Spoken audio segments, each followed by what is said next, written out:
Hello everyone, welcome to LRG classes. Sambalpur ୟୁନିଭର୍ସିଟିର ପଞ୍ଚମ semester ପିଲାଙ୍କ ଏକ୍ଜାମ ନୋଟିସ୍ ଆସିଯାଇଛି। 6 ତାରିଖରୁ ତମର ଏକ୍ଜାମ ଆରମ୍ଭ ହେଉଛି। ଓକେ, ଆର୍ଟ୍ସ ପିଲାମାନଙ୍କର 6 ତାରିଖରୁ ଏବଂ ସାଇନ୍ସ ଆଉ କମର୍ସ ପିଲାଙ୍କର 7 ତାରିଖରୁ ଏକ୍ଜାମ ଆରମ୍ଭ ହେଉଛି। ଯୋଉଟା କି 60 ଆଉ 80 ମାର୍କର ଏକ୍ଜାମ ଗୁଡ଼ିକ ହେଲା। 60 ଆଉ 80 ମାର୍କର ଏକ୍ଜାମ ଗୁଡ଼ିକ ସେଗୁଡ଼ାକ 10:30 ରୁ ଆରମ୍ଭ ହେଇକି ଘଣ୍ଟେ ଅଧରେ ଯାଇକି ସରିବ। ଆଉ 40 ମାର୍କର ଗୁଡ଼ା 10ଟା ଅଧେରୁ ଆରମ୍ଭ ହେଇକି 12ଟା ଅଧରେ 2 ଘଣ୍ଟା ଏକ୍ଜାମ ହେଲା। ତାପରେ ପୁଣି 10ଟା ଅଧେରୁ ଆରମ୍ଭ ହେଇକି 11ଟା ଅଧେ କୋଉଟା ଏଫିସିଏଣ୍ଟ ଭ୍ୟାଲୁ 25 ମାର୍କର ଯୋଉ ରହିଛି ହେଲା, ଘଣ୍ଟେ ଏକ୍ଜାମ ମିଳିବ, ଟାଇମ ମିଳିବ। ଓକେ, ତ ଆରମ୍ଭ ହବ କେତେବେଳେ? 10ଟା ଅଧରେ ଆରମ୍ଭ ହବ। ପ୍ରଥମ ରହିଛି ତମ ସମସ୍ତଙ୍କର ଏଫିସିଏଣ୍ଟ ଭ୍ୟାଲୁ। ଆର୍ଟ୍ସ ପିଲାମାନଙ୍କର 6 ତାରିଖରେ ଆଉ ସାଇନ୍ସ ଆଉ କମର୍ସ ପିଲାମାନଙ୍କର କେବେ ଅଛି? 7 ତାରିଖରେ ରହିଛି। ତାପରେ ତ ପୁଣି ସିରିୟଲ ଚାଲିବ। ଅନର୍ସ ପିଲାମାନଙ୍କର କୋର 11 ହବ 9 ତାରିଖରେ, ତାପରେ 11 ତାରିଖରେ ପୁଣି କୋର 12, ତାପରେ DSE 1 13ରେ, ଦିନେ ଛାଡ଼ି ଦିନେ ହେଲା। ତାପରେ ଏଠି ଆଉ 2 ଦିନ ଅଧିକା ଅଛି, 16 ତାରିଖରେ ଯାଇକି ଅଛି DSE 2 ଅଛି।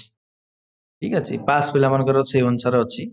ଆଉ ସାଇନ୍ସ ପିଲାମାନଙ୍କର ସେଇଭଳିଆ 10 ତାରିଖରେ କୋର 11, 12 ତାରିଖରେ କୋର 12, ତାପରେ ଆସିଲା 14ରେ DSE 1, 17ରେ DSE 2। ঠিক আছে, তো এইভাবে ভাবে আমরা এক্সাম রয়েছে। সমস্ত দেখিনিও কার কেতবেলে কোউ দিন এক্সাম ଅଛି।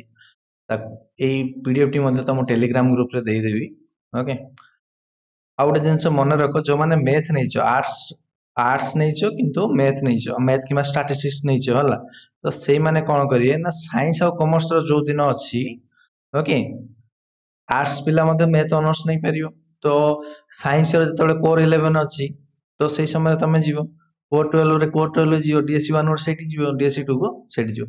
ତ ଅଟୋମେଟିକ ସାଇନ୍ସ ଆଉ ସାଇନ୍ସ ର ଯୋଉ ଶିଡ୍ୟୁଲ ର ଟାଇମ ଗୁଡା ଦେଇଛି ସେଇ ଅନୁସାରେ ଆର୍ଟ୍ସ ପିଲାମାନେ ମଧ୍ୟ ଯାଇପାରିବେ, ଯାହାର ମ୍ୟାଥ ଆଉ ଷ୍ଟାଟିଷ୍ଟିକ୍ସ ନେଇଛ। ଠିକ ଅଛି, ଓକେ, ଏଇ ଥିଲା ଛୋଟିଆ ନୋଟିସ ଟି। ତ ସମସ୍ତେ ସେ ଅନୁସାରେ ଏକ୍ଜାମ ପାଇଁ ପ୍ରିପାରେସନ ହୁଅ। ଏକ୍ଜାମ ପାଇଁ ସମସ୍ତଙ୍କୁ ବେଷ୍ଟ ଅଫ ଲକ୍। ଭିଡ଼ିଓ ଟି ଲାଇକ୍ କରି ଆସିଛ, ଚ୍ୟାନେଲକୁ ଯଦି ସବସ୍କ୍ରାଇବ କରିନ ସବସ୍କ୍ରାଇବ ମଧ୍ୟ କରିଦିଅ। Okay, thank you.